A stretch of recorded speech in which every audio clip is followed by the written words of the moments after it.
নমস্কার, আমি এসএমএস ভবন নিউজ বাংলার পক্ষ থেকে সবাইকে স্বাগত। আমরা চলে এসেছি এখন স্যারেদের অফিসে। All over international human rights কমিশনের যিনি প্রেসিডেন্ট, ওনার সাথে আপনাদের পরিচয় করিয়ে দেবো। বলছি স্যার, আপনাদের যে হিউম্যান রাইটস কমিশনের কি কাজকর্ম করা হয়, মানুষের জন্য কি করা হয়, তার জন্য যদি একটু আপনি বলেন সাধারণ মানুষের। আমাদের international human rights commission trust এটা অল ওয়ার্ল্ডের, আমাদের রাষ্ট্রপুঞ্জের অধীনে, আমাদের সুইজারল্যান্ড হেডকোয়ার্টার্স। আমরা সারা বিশ্বে ব্যাপী আমরা দৃষ্টিকোণ রাখি, নজর রাখি। কিসের উপরে? দুর্নীতি, অত্যাচার, নিপীড়ন, দারিদ্রতা, শিক্ষা, সংস্কৃতি এবং অত্যাচার, যেগুলো ভাবি মানে ধর্ষণ, এগুলো আমাদের মেন এজেন্ডা। এবং স্বাস্থ্য, দারিদ্র দূরীকরণ, এগুলো আমাদের লক্ষ্য। তার মধ্যে দিয়ে আমাদের বর্তমান আমরা সমাজ ব্যবস্থায় বাঁচতে গেলে পৃথিবীর যতগুলো রাষ্ট্র আছে সেই রাষ্ট্রের মধ্যে কত রকমের গন্ডগোল, খুন খারাপত, অত্যাচার, অন্যায় হচ্ছে, সেগুলো আমাদের দৃষ্টি আকর্ষণ করে। আমরা করি সেগুলো। সমুদ্রের মধ্যে বহু মুক্ত মণি, হিরে জহরাত ভরা, সেটা তুলে এনে যে লোক ব্যক্তি দেবে, তার কাছে আমার দাবি করা সম্ভব নয় যে তুমি আজকে মুক্তটা তুলছো, কালকে দেখুন তোমার হিরে তুলতে হবে। খুব সুন্দর বক্তা, হিরে মুক্ত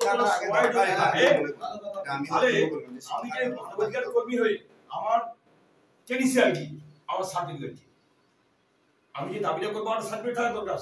আমি ধরো government of India, government West কাছে হাইকোর্টে এনার কাছে কিছু একটা কাজ করতে হবে। উনি তো বলতো তোমার সার্টিফিকেট কি আছে দেখো বাবা, তাহলে তুমি দরদ বাইরে যাও। তো সার্টিফিকেট দেখাতে গেলে তো কি দেখাতে পারবো? হয় চোর, ডাকাত, মদখোর, গাঁদাখোর, বা আমি উন্নত করি বা সেবা এই দেখাতে মানে দেখাতে হবে। সেটা আমার কি, আমি করে নিয়ে যাব, আমার কথা বলছি, আমি কিন্তু কাউকে টাচ করে বলছি না। তাহলে আমার উচিত কি যে আমি কতটুকু কর্ম করেছি, আমার সার্টিফিকেটটা কি, আমার ওই বর্ষের কাছে বা আমার এই 10 জন প্রতিনিধির কাছে জানবে যে না এই লোকটা কিছুটা কাজ করেছে এই সংস্থার জন্য, তাই এর একটা কিছু পাওয়ার অধিকার। ব্যক্তি বিশেষ বললাম, আর সেই ব্যক্তি বিশেষের কথা কি, তার অধীনে একটা সমাজ বা দেশ, রাজ্য, রাষ্ট্র আছে।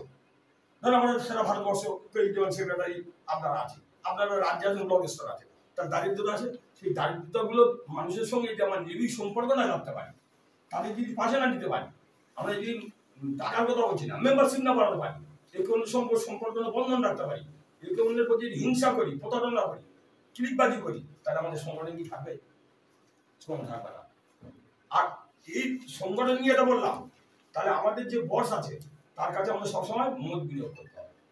আজকে আমাকে বাদ দিয়ে ওয়ারের ভাই বা সাইবুল ভাই আমার চেয়ারম্যানের সঙ্গে কথা বলেছে, আমার রাগ বলে চলবে না তো।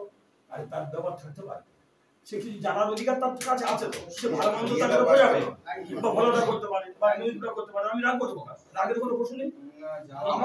আমার অবসরে আজকের ওই অবসরে কিছু হচ্ছে ইন্ডিয়াতে কোনো কাজ, বড় কাজ কি আপনার অবসরে হয়েছে? আমার অবসরে ধরুন হয়তো অজিবা বন্ধু বা ওই ভাই সাহেব আমার সেক্রেটারি কাছে যেতে পারে, কারণ সেক্রেটারি হাইকোর্টে বসে আছে, তার প্রয়োজনে যেতে পারে। আমার রাগ করে চলবে কি? তাহলে হিংসা করা যাবে না, রাগ করা যাবে না, এটা কিন্তু ভাবতে আমার মাথায় রাখতে হবে। তিনি নিশ্চিত করে ভালো দিয়ে কথা বলবেন, শুনি পাচ্ছি অ্যাজ এ সেক্রেটারি ভালো কথা বলবেন। তিনি বলবেন না যে আমার সংগঠনের ক্ষতি হবে, এমন কথা আপনাদের বলবেন। চেয়ারম্যানও বলবে না, ইতিহাস গালি বলবে না, মুজিদা বলবে না, তাহলে সবার নীতি একই। কিন্তু তাই নীতি একই জন্য আমরা ভুল বোঝাবুঝি করবো, এটা গেল। এবার আমার কথা হচ্ছে আমরা মানুষ হিসাবে আমরা সবসময় শান্তিপ্রিয় মানুষ, পৃথিবীর শান্তি চাই, মুক্তি চাই। তা বিশ্ব মানবতা এটা হচ্ছে কি ইন্টারন্যাশনাল হিউম্যান রাইটস কমিশনের অর্থটা কি? সারা পৃথিবীর মানুষের মঙ্গল কামনার জন্য আমরা দূত।